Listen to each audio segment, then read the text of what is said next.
Hello everyone, welcome back to our channel Fighter Maker. Well, I'm Pooja, who is your big sister. So let's start this video. आज हम इस video में factor theorem और remainder theorem सीखने वाले हैं. Basically हम factorization of polynomial class 9th के सेकंड चैप्टर में है फैक्टराइजेशन ऑफ पॉलिनोमियल, जिसमें दो थ्योरम्स हैं, एक फैक्टर थ्योरम, एक रिमाइंडर थ्योरम. बच्चे दोनों में बहुत कंफ्यूज रहते हैं कि क्या है फैक्टर थ्योरम, क्या है रिमाइंडर थ्योरम. तो बेसिकली इसको मैं आज बहुत ही इजी लैंग्वेज में आप लोगों को समझाने वाली हूँ. तो देखिए, मैं एक एग्जांपल लेती हूँ. अगर मैं 18 को 2 से डिवाइड करूंगी तो क्या आएगा? 2 9 जा 18. ठीक है, ये आ गया हमारा 0. ठीक है, ये हो गया एक. और दूसरा, अगर मैं यही 19 को 2 से डिवाइड करती हूं तो क्या आएगा? 2 9 जा 18, रिमाइंडर 1. तो मैं आपको सबसे इजी लैंग्वेज में बता दूं कि फैक्टर थ्योरम और रिमाइंडर थ्योरम क्या होती है. फैक्टर थ्योरम यानी कि काट कूट के या सिंप्लीफाई करके नीचे जो रिमाइंडर है इसका 0 आ जाना चाहिए. यानी जो पॉलिनोमियल है ना, उसको सिंप्लीफाई करके बस 0 हमें लाना है, उसी को हम कहते हैं फैक्टर थ्योरम. ये है हमारा क्या? FT यानी फैक्टर थ्योरम. और रिमाइंडर थ्योरम यानी जो ये रिमाइंडर में बचा है, जो हमारा ये रिमाइंडर में आता है, इसी को हम कहते हैं रिमाइंडर थ्योरम. इसी को हम कहते हैं रिमाइंडर थ्योरम. तो आप समझ पा रहे हैं, यानी पॉलिनोमियल्स में हम कैसे इसको यूज करते हैं. तो देखिए, मैथ कुछ नहीं है. मैथ का सबसे बड़ा कॉन्सेप्ट ये है कि मैथ में आपको चीजें कॉम्प्लेक्स करके दी रहेंगी, आपको शॉर्ट करके वो सिंपल वे में आपको समझाना है. मतलब मैथ के क्वेश्चंस में चीजें डिफिकल्ट दी रहेंगी, आपको केवल सॉल्व करके सिंपल लेके आना है. आपको मैथ में इतना दिया रहेगा, सॉल्व करके बस छोटा सा लेके आना है. कॉम्प्लेक्स दी रहेंगी, उसको सिंपल आपको बनाना है. तो बेसिकली पॉलिनोमियल्स में फैक्टर थ्योरम और रिमाइंडर थ्योरम क्या कह रही है? फैक्टर थ्योरम मतलब रिमाइंडर 0 आ जाए उसका, तो हम उसे फैक्टर थ्योरम कह देंगे. रिमाइंडर थ्योरम हम उसे कहते हैं जिसका रिमाइंडर जिसमें डिवाइड करने के बाद कुछ बचे, उसे हम कहते हैं रिमाइंडर थ्योरम. ये आपको समझ में आया? तो बेसिकली हम इसको पॉलिनोमियल में कैसे यूज करते हैं, तो आइए देखते हैं. तो हमें अब फैक्टर थ्योरम पॉलिनोमियल्स में प्रूव करके दिखाना है कि हम पॉलिनोमियल्स में किसी भी, ये क्या है? ये हमारा एक पॉलिनोमियल है, इसमें हमें फैक्टर थ्योरम यूज करना है. तो फैक्टर थ्योरम क्या? मैंने बताया कि फैक्टर थ्योरम वो है जिसका रिमाइंडर 0 आ जाए, यानी हम उसको सिंप्लीफाई करके 0 ला दे, बस उसी को हम कहते हैं फैक्टर थ्योरम. तो हमें इसमें क्या कह रहा है? इस क्वेश्चन में हमें ये कह रहा है कि हमें ये बताना है कि ये जो px है, px यानी पॉलिनोमियल, ये x वाला जो पॉलिनोमियल है, ये पूरा px, वो क्या इसका फैक्टर है? ये जो x माइनस 3 यानी gx, ये x माइनस 3 अलग है, x माइनस 3 gx क्या इस पॉलिनोमियल का फैक्टर है? ये हमें बताना है. और वो हम कैसे प्रूव करेंगे? तो आइए देखते हैं. जब भी ऐसी सिचुएशन दी हो हमें, तो हम क्या करते हैं? सबसे पहले मैंने आपको बताया है कि हम 0 ऑफ द पॉलिनोमियल निकालते हैं. ऐसे तो x माइनस 3 हम इस वैल्यू में पुट नहीं कर सकते, तो हम 0 ऑफ द पॉलिनोमियल निकालते हैं. बेसिकली ये 0 ऑफ द पॉलिनोमियल कोएफिशिएंट, ये सारी चीजें मैं पढ़ा चुकी हूँ. डिस्क्रिप्शन बॉक्स में चेक करिए, वहां पे मैं लिंक दे दूंगी आपको. तो 0 ऑफ द पॉलिनोमियल कैसे फाइंड आउट करते हैं? बस 0 मतलब वो 0, ये 0, हमें बस इन दोनों के आगे 0 लगा देना है. तो x minus 3 is equal to में 0, बस इज इक्वल टू 0. जब 0 कर देंगे तो ये है हमारा वेरिएबल, और ये कांस्टेंट के पास चला जाएगा 0. ये माइनस में था तो ये प्लस 3 हो जाएगा. Basically x is equal to 3 आ जाएगा. ये है हमारा gx हमारा आ गया x इज इक्वल टू 3. ठीक है, अब ये जो 3 है हमारा, इसमें पुट करने के बाद अगर 0 आ गया तब वो हमारा फैक्टर थ्योरम हो जाएगा. तब हम कह देंगे yes, this px is factor theorem, या फिर yes this is a factor of x minus 3। हमें इसमें क्या पूछ रहा है कि बताओ ये x minus 3 g of x is the factor of p of x। मतलब g ऑफ x ये x माइनस 3 क्या इस पूरे पॉलिनॉमियल का फैक्टर है? क्या हम इसकी वैल्यू जब इसमें पुट करेंगे तो उसका आंसर 0 आ सकता है? तो बेसिकली हम करके देख लेते हैं। हमने वैल्यू निकाली 3, तो p ऑफ x हमारा आ जाएगा 3, तो इज इक्वल टू में x की जगह 3 हम पुट कर दें तो -4 3 की पावर 2 प्लस 3 एंड प्लस 6। इसको थोड़ा यस कर देते हैं। Then 27 minus 9 plus 3 plus 6 27। तो इसको और इसको जब हम प्लस करेंगे तो 36 आएगा, और ये ऑलरेडी हमारे पास 36 है तो इसके आगे प्लस है तो ये और ये कट हो जाएगा और रिमाइंडर हमारा 0 आ जाएगा। तो हम ये कह सकते हैं कि yes this g of x यानी yes x minus 3 is a factor of x minus, मतलब ये फैक्टर है इस पॉलिनॉमियल का, p ऑफ x का फैक्टर है। gx is a factor of px। हमने कैसे फाइंड आउट किया? फैक्टर थ्योरम का जो सिंप्लीफाई करने के बाद 0 आ जाए बस, उसी को हम कहते हैं फैक्टर थ्योरम। और रिमाइंडर थ्योरम क्या है कि कुछ भी वैल्यू लेने के बाद अगर उसमें रिमाइंडर कुछ आ रहा है तो उसे हम रिमाइंडर थ्योरम कहते हैं। तो बेसिकली इसी क्वेश्चन में हम अप्लाई कर लेते हैं। अब हम यहाँ 3 की जगह 4 ले लेते हैं।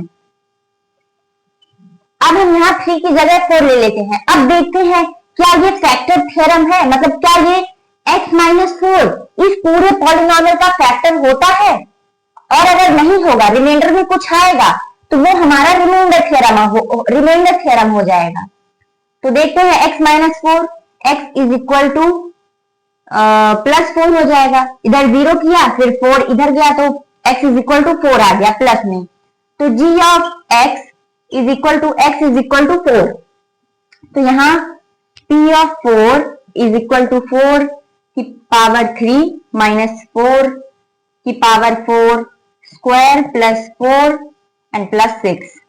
हमारा प्लस में ये है, हमारा माइनस में, तो ये कैंसल आउट हो जाएगा और 6 और 4 हमारा आ जाएगा 10। 6 और 4 हमारा आ जाएगा 10। तो क्या ये पूरा सॉल्व करने के बाद यहां 0 आया? तो दिस आंसर इज नो। तो ये हमारा बेसिकली क्या फॉलो कर रहा है? Remainder theorem. ये हमारा क्या है? रिमाइंडर थ्योरम फॉलो कर रहा है।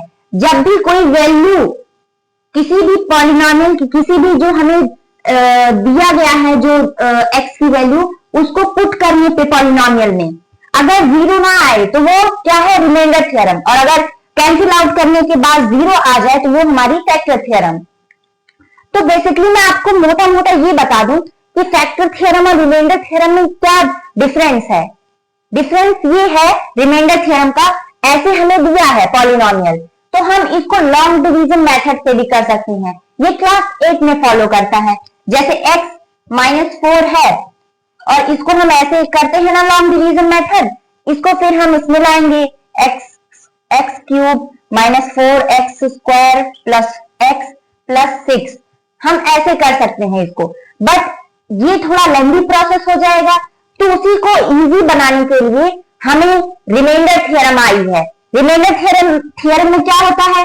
इसको ये है ना, इसको हम लोग 0 कर लेंगे तो माइनस है तो प्लस में आ जाएगा x इज इक्वल टू 4, और यही जो 4 है इसमें हम पुट कर देंगे तो आंसर आ जाएगा। कैसे? देखिए 4 है ना, तो यही हमने इधर पुट किया तो इधर 10 आ गया। और हम लॉन्ग डिवीजन मेथड से भी करेंगे तो तब भी हमारा क्या आंसर आएगा? 10 आएगा। तो आप देखिए ये भी जरूरी है। एक बार आप YouTube पे जाइए, लाखों वीडियोस पड़ी हैं लॉन्ग डिवीजन मेथड पे क्लास 8 की, वहां से 2 मिनट की वीडियो देखिए और ये आप सीख जाएंगे। तो बेसिकली मेरा ये पर्पस था कि आप लोगों को फैक्टर थ्योरम और रिमाइंडर थ्योरम समझाने का। फैक्टर थ्योरम जो सिंप्लीफाई करके मतलब उसका रिमाइंडर 0 आ जाए, और रिमाइंडर थ्योरम मतलब रिमाइंडर में मतलब कैंसिल आउट करने के बाद उसका रिमेन कुछ बचे, रिमाइंडर थ्योरम हम उसे कहते हैं। अब मैं आपको क्लास 9 की जो बुक में है एनसीईआरटी की मैथ के लैंग्वेज में आपको बताती हूँ क्या है ये फैक्टर थ्योरम और रिमाइंडर थ्योरम। आई होप ये आपको मैं बहुत सिंपल लैंग्वेज में बताई हूँ। आई होप ये आपको समझ में आया होगा कि क्या है फैक्टर थ्योरम और क्या है remainder theorem. Factor theorem cancel out करने के बाद 0 आ जाए, रिमाइंडर थ्योरम जिसको हम रिमाइंडर मतलब रिमेन में मतलब उसको कैंसिल आउट करने के बाद कुछ बचे। अब आते हैं हम कि हमारे बुक में ये कैसे दिया गया है remainder theorem and factor theorem. तो चलिए आपकी बुक में फैक्टर थ्योरम ऐसे कुछ दिया है, if px is a polynomial of degree n is greater than 1 and a is any real number, then x minus a is a factor of px. If pa is equal to 0 and pa is equal to 0, then x minus a is a factor of px. इसका क्या मतलब है? तो आइए मैं आपको समझाती हूँ। बेसिकली इसमें ये बताया गया है कि px का क्या मतलब है? p of x यानी जो पॉलिनोमियल है किसी भी, जो मैंने अभी क्वेश्चन दिया ना, तो px करके कुछ दिया था आपको वैल्यू x की पावर 4 माइनस 2x की पावर क्यूब, ऐसे कुछ दिया था, उसको हम लोग पॉलिनोमियल बोलते हैं। यानी जो px है वो फैक्टर होगा किसका? If px is a polynomial. हमें पहला ये पता चल गया कि px एक पॉलिनोमियल है, ठीक है। अब हमारा जो दूसरा है वो x माइनस ए है। अगर वो x माइनस ए है, हमारा px पॉलिनोमियल एक दे दिया उन्होंने, अब हमें gx उन्होंने दिया है x माइनस ए, gx उन्होंने x माइनस ए दिया है, तब जो p ऑफ a होगा वो हमारा 0 आना चाहिए। मतलब जो पॉलिनोमियल है p ऑफ x, जो पॉलिनोमियल है किसी भी क्वेश्चन का, जो क्वेश्चन हमें दिया रहता है, उस पॉलिनोमियल में जो x माइनस ए यानी gx है वो pa इज इक्वल टू 0। जब हम इसका 0 करते हैं तो क्या आएगा? तो इधर आ जाएगा x इज इक्वल टू 0, इधर माइनस है तो प्लस में 4, देन इसका आ जाएगा x प्लस 4। तो ये जो x प्लस ए आ जाएगा, तो ये a जब हम पॉलिनोमियल में पुट करते हैं तो उसकी वैल्यू 0 आए। बस यही आपके मैथ के लैंग्वेज में लिखा गया है कि if px is a polynomial then gx x minus a and then put in again polynomial which is p of a then is equal to 0। समझ में आया? फिर से मैं इसको रिपीट करती हूं कि अगर पॉलिनोमियल हमारा px दिया है, ठीक है, और gx हमारा x माइनस a दिया है, तो जब हम gx की वैल्यू पॉलिनोमियल में पुट करेंगे यानी p ऑफ a करेंगे तो उसकी वैल्यू सिंप्लीफाई होके 0 आनी चाहिए। इसी को हम लोग फैक्टर थ्योरम कहे हैं। तो बेसिकली ये मैं आपको पहले भी समझा चुकी, ये आपको मैथ की लैंग्वेज में बताने से पहले मैं समझा चुकी हूं कि जब भी किसी क्वेश्चन को सॉल्व करने के बाद अगर आपको रिमाइंडर में 0 मिलता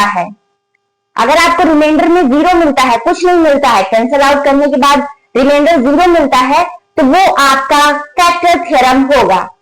अब आते हैं हम नेक्स्ट रिमाइंडर थ्योरम पे।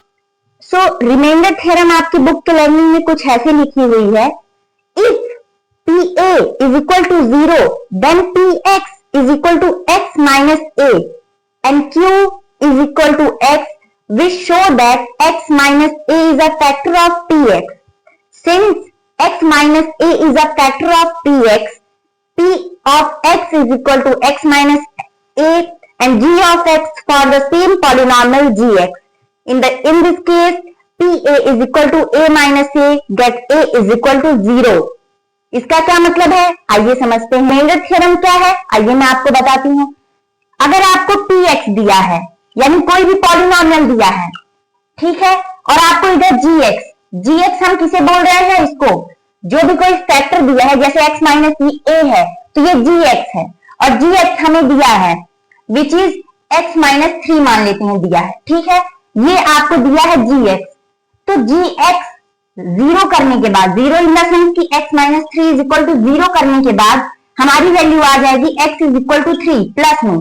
तो ये जो gx है अगेन हम px में पुट करेंगे, अगेन हम px में जब पुट करेंगे तब इसकी वैल्यू कुछ आएगी, और इसकी वैल्यू कुछ आएगी इन द सेंस कि तब देखो यही केस हम फैक्टर थ्योरम में भी अप्लाई कर रहे हैं और यही केस हम रिमाइंडर थ्योरम में भी अप्लाई कर रहे हैं।